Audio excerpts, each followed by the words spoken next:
చిలుకూరు బాలాజీ ఆలయ ప్రధాన అర్చకుడు రంగరాజన్పై దాడి కేసులో వీర రాఘవరెడ్డి కస్టడీ పిటిషన్పై ఇవాళ హైకోర్టులో విచారణ జరగనుంది. తన రిమాండ్ను రిజెక్ట్ చేయాలంటూ ఆయన కోర్టును కోరుతున్నారు. రంగరాజన్పై దాడి చేసిన వీర రాఘవరెడ్డిని ఈ నెల 9న పోలీసులు అరెస్టు చేశారు. ఆయనతో పాటు 20 మందిని అదుపులోకి తీసుకున్నారు. రిమాండ్ రిపోర్టులో కీలక అంశాలు ప్రస్తావించారు పోలీసులు. తనకు తాను శివుడిగా భావించుకొని వీర రాఘవరెడ్డి రామరాజ్యం ఆర్మీలో చేరేలా ప్రకటనలు ఇచ్చినట్లు రిమాండ్ రిపోర్టులో పేర్కొన్నారు. చిలుకూరు బాలాజీ ఆలయ ప్రధాన అర్చకుడు రంగరాజన్పై దాడి కేసులో వీర రాఘవరెడ్డి కస్టడీ పిటిషన్పై ఇవాళ హైకోర్టులో విచారణ జరగనుంది. తన రిమాండ్ను రిజెక్ట్ చేయాలంటూ ఆయన కోర్టును కోరుతున్నారు. రంగరాజన్పై దాడి చేసిన వీర రాఘవరెడ్డిని ఈ నెల 9న పోలీసులు అరెస్ట్ చేశారు. ఆయనతో పాటు 20 మందిని అదుపులోకి తీసుకున్నారు. రిమాండ్ రిపోర్టులో కీలక అంశాలు ప్రస్తావించారు పోలీసులు. తనకు తాను శివుడిగా భావించుకొని వీర రాఘవరెడ్డి రామరాజ్యం ఆర్మీలో చేరేలా ప్రకటనలు ఇచ్చినట్లు రిమాండ్ రిపోర్టులో పేర్కొన్నారు. మరిన్ని వివరాలు అనిల్ అందిస్తారు. అనిల్, వీర రాఘవరెడ్డి కస్టడీ పిటిషన్ విచారణ అప్డేట్స్ ఏంటి?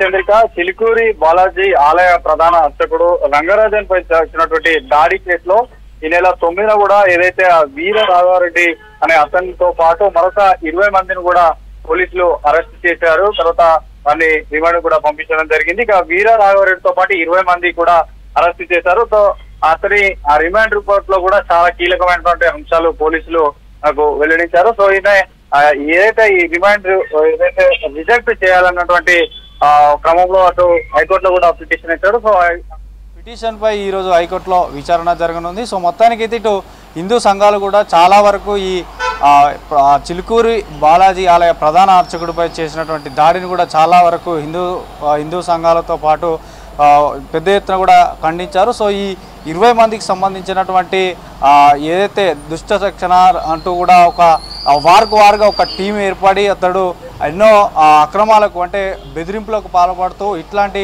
తెలుగు రాష్ట్రాల్లో చాలా వరకు ఆలయాల్లో ఉన్నటువంటి అర్చకుల పైన కూడా చాలా వరకు బెదిరింపులకు పాల్పడ్డాడు, పైసలు వసూలు చేశారు. సో ఇతను గత నెలలో కూడా ఇతనిపై ఏదైతే చిలుకూరి బాలాజీ రంగరాజన్ పైన కూడా ఇదివరకు బెదిరింపులు చేశాడు.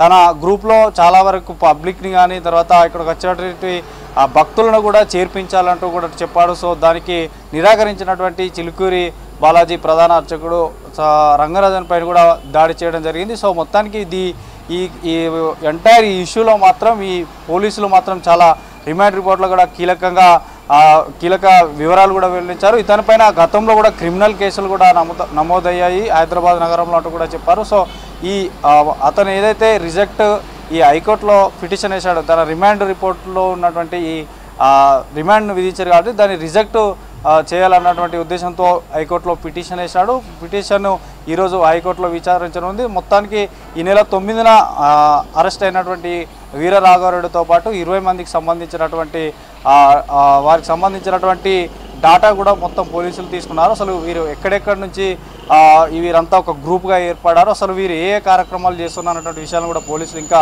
దర్యాప్తు చేస్తున్నారు. సో ఈ వీర రాఘవరెడ్డితో పాటు మొత్తం ఈ ఎంటైర్ ఇష్యూలో ఇందులో పాల్గొన్నవారు అతను ఆ రోజు ఒకేసారిగా దాడికి దిగిన తర్వాత కూడా అక్కడ ఉన్నటువంటి వ్యక్తులు కూడా ఏదైతే ఆ చిలుకూరి బాలయ పరిసర ప్రాంతాల్లో ఉన్నటువంటి వ్యక్తులను కూడా చాలా వరకు కొంత బెదిరింపులకు పాల్పడ్డారంటూ కూడా చెప్తున్నారు. సో ఈ రిమాండ్ రిజెక్ట్ సంబంధించి మాత్రం మరికొద్ది సేపట్లో ఇటు హైకోర్టులో విచారణ జరగనుంది. దానికి సంబంధించి కూడా వివరాలు హైకోర్టు హియరింగ్స్ చేసిన తర్వాత మరి ఇలాంటి క్వశ్చన్స్ కానీ తర్వాత ఇలాంటి అవకాశం అంటే ఎలాంటి వారికి రిలీఫ్ ఇస్తుందా లేదా అనేది చూడాల్సి ఉంది. సో మొత్తానికి ఈ రాఘవరెడ్డి వేసినటువంటి పిటిషన్ పై మాత్రం మరికొద్ది సేపట్లో హైకోర్టులో విచారణ ప్రారంభం కానుంది.